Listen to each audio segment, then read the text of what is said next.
Ain't getting why this game is the greatest racing game of all time. Let me break it down to where y'all can understand. You see, the thing is, Need for Speed Underground 2 was peak gaming. This was peak racing game. Like literally, you had a dyno in this game. You could tune your car to perfection and then take it to the track that was right outside to test your car's cornering capabilities and things like that.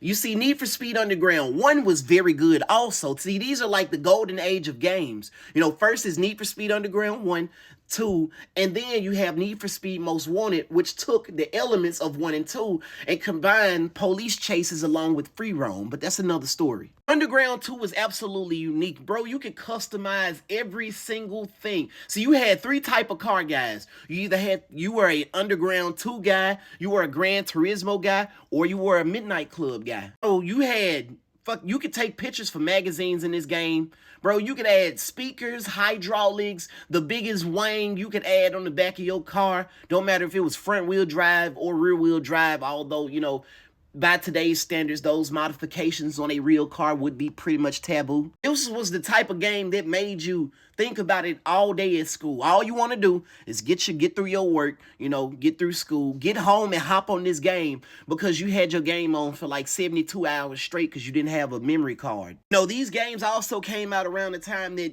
car magazines, import tuner magazines were a big thing. You know, you had Maxi, you had Import Tuner, you had Mercedes Tuner magazines. Bro, like, people wanted to mimic what they saw in these magazines in the game. And again, this was during the golden era.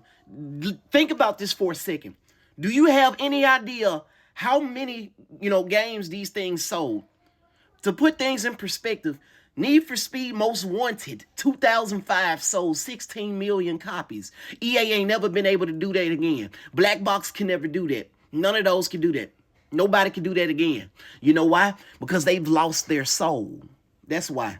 If they created a proper rendition of the Underground 1 and Underground 2 era games, like perfect storyline, perfect modifications, GTA 6 would not stand a chance. I'm willing to bet all my money on it.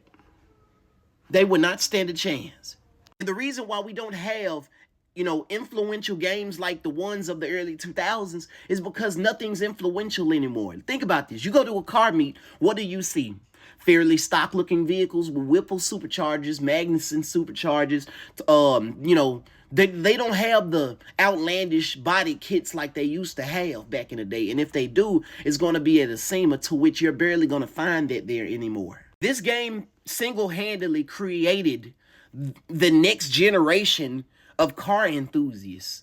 Bro, when this came out, it was revolutionary, dog. Like, you can't put into words the sensation you felt playing this. To be a kid that owned this game. It was of its time, dog. Like, all you wanted to do was get a Nissan 350Z because of this game. The key was diversity.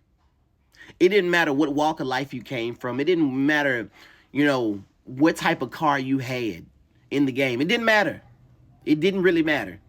It was diverse, but, you know, and it's sad to say, like, everybody got the same vehicle. Everybody got the same mentality. The car culture, messy.